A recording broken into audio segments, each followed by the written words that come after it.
We're working on hobbling today because yesterday, right after the camera cut off, like literally 3 seconds later, he kicked me right in the hand.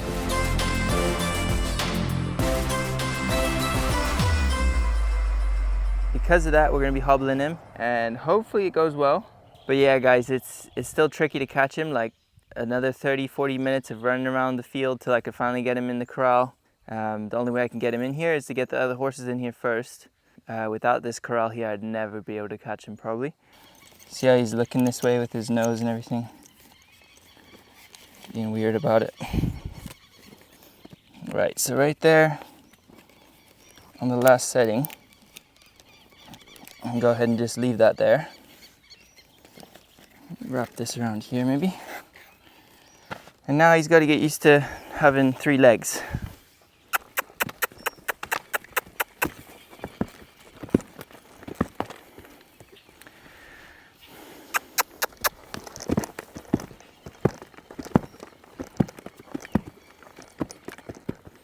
I don't want him to necessarily, get too used to it. I'd rather him just relax with it. Just like that. That's good, because I don't want him to think that he has to run with it. A hobble is something that's supposed to teach him to stand still and relax even when their leg is compromised or immobilized. So I don't want him to think that he has to run around. This is simulating his leg getting stuck in the fence or something. And now that he's standing still relaxing, it's a great time for me just to undo it and let him have his foot back. Good boy.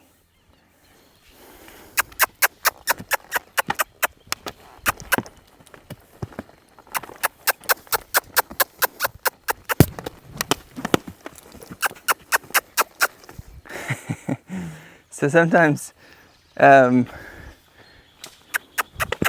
could be that the other leg is his dominant leg, in which case it's totally fine. I don't want to stress him out too much, but I need him to learn that he can both move without 4 legs and that he can stand still and relax when one of his legs is restrained.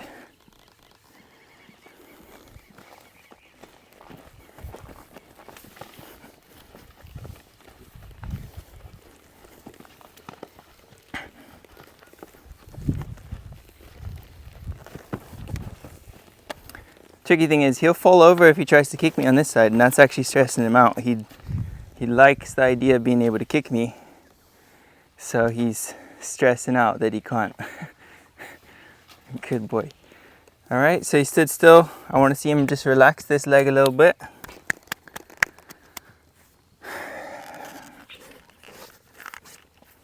That's pretty good. Now we can just let that leg go. Just like that. So a little bit of a new experience for him, but a great way to teach him to be relaxed about things being restraining his legs. So we just need to drag this as close as we can to the front leg, right about there. It's not bad. And then gently tie it to the front leg.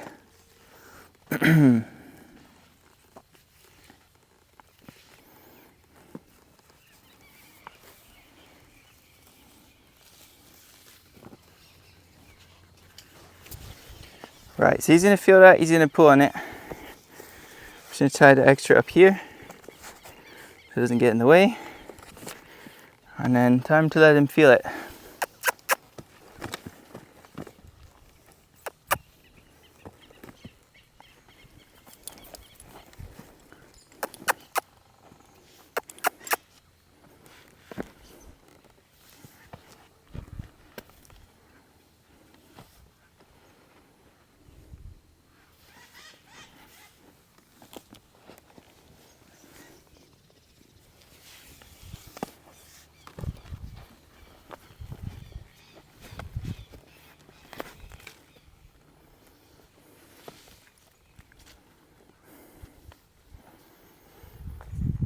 So overall, he's actually pretty calm with it, which is a really good thing.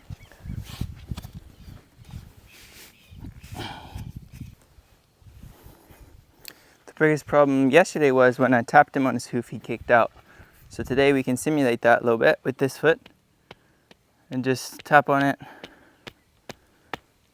begin to mess with it, let him know that he's not supposed to react negatively to this.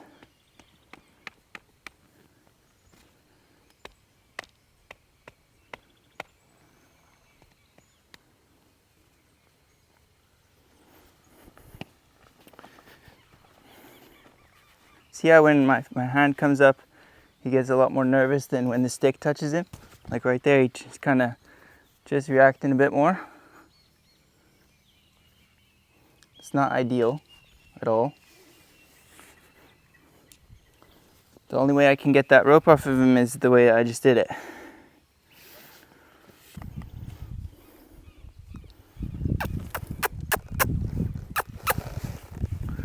I'm gonna go get the stick so that I can tap him on that leg while it's up in the air.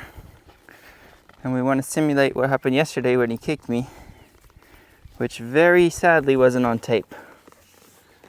That was the one thing that would have been nice to have on tape in this whole series almost.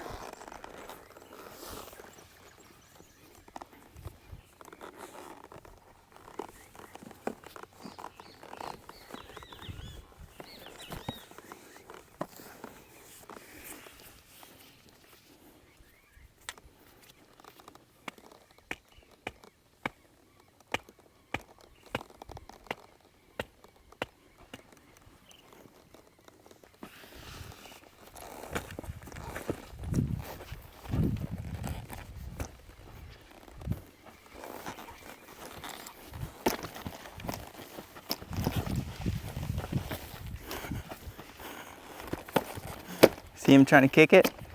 So this is hopefully teaching him kicking is not going to get you anywhere.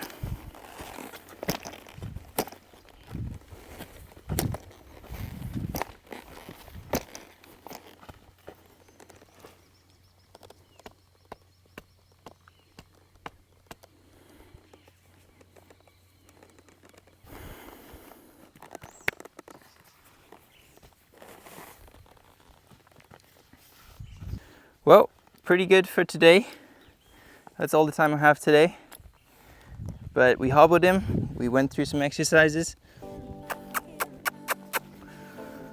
Got him hopefully a little bit less wild, even though not a lot less wild. It seems like a lot less wild is still a bit of a distant dream, but we'll get there step by step, day by day. And thank you guys so much for watching and sticking through this whole series, and we'll get there soon. We'll be riding him at some point whenever he's safe. So thanks so much for watching, guys. See you in the next one.